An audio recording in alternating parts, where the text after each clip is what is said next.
Welcome to Bedtime Stories! Ngayong gabi, babasahin natin ang anak na naligaw sa landas. Ang Anak na Naligaw ng Landas. Noong unang panahon ay may isang mayamang ama. Mayroon siyang 2 anak na lalaki. Ilan daw po ang anak ng mayamang lalaki? 2 po.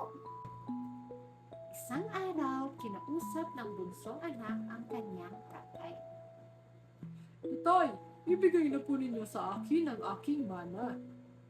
Kaya ibinigay niya sa anak ang kanyang mana. Pagkalipas ng ilang araw, kinuha ng bunsong anak ang lahat ng minana niyang pera at siya'y umalis. Kaya bakit naman po niya umalis tapos sinayang naman? Oo nga po, nagpunta siya sa isang malayong lugar.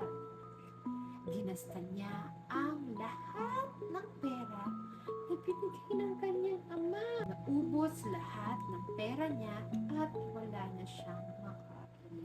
Kaya naghanap siya ng trabaho at naging tagapag-alaga siya ng mga baboy.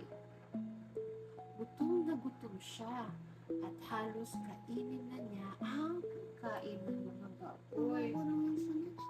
At napag-isip-isip niya ang kanyang pagkakamali. Sabi niya sa sarili, Mas maganda pa ang kalagayan ng mga katulong sa bahay ng aking ama. Babalik ako sa kanya at sasabihin ko, Itay, nagkasala po ako sa Diyos at sa inyo. Ituring na lamang po ninyo akong isa sa inyong mga utusan. kaya naghanda siya at umuwi sa Canada. Sa tingin mo, ano kaya mangyayari, Lovella? Sa tingin niyo mga bata, tatanggapin kaya siya ng tatay niya? Siyempre. Kasi Kasi po, tatay niya at mahal siya. tama, tingnan natin kung anong mangyayari. Malayo pa siya ay nakita na siya ng kanyang ama. Awang-awa ito sa kanya. Kaya patakbo siyang sinalubong nito. Niyakap siya ng kanyang ama. Sinabi ng anak, Itay, nagkasala po ako sa Diyos at sa inyo. Hindi na po ako karapat-dapat na tawaging anak niyo. pero tinawag agad ng tatay niya ang mga katulong at sinabi, Bilis! Bihisan ninyo siya ng pinakamagandang damit at magdiriwang tayo. umuwi galing sa trabaho ang nakatatandang kapatid. Narinig niya ang tugtugan at sayawan. Nagalit siya sapagkat kailanman ay hindi siya binigyan ng ganitong pagdiriwang ng kanyang ama. Nilapitan siya ng kanyang ama at ang sabi, Halika, tayo ay magdiwang.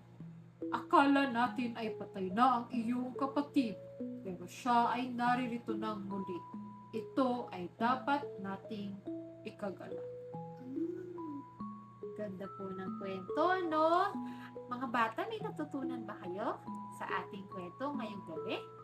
Ikaw, Luella, ano po kayang natutunan mo? Yung okay lang magkamali. Opo, basta dapat may matututunan mula sa pagkakamali. Opo, at meron pa kasi naisip, matutong humingi ng tawad. Salamat po sa pakikinig na ang anak na naligaw sa landas. At ito ang Bedtime Stories with Luella and Nanay! So, ayun mga bata, hanggang sa muli! Paalam!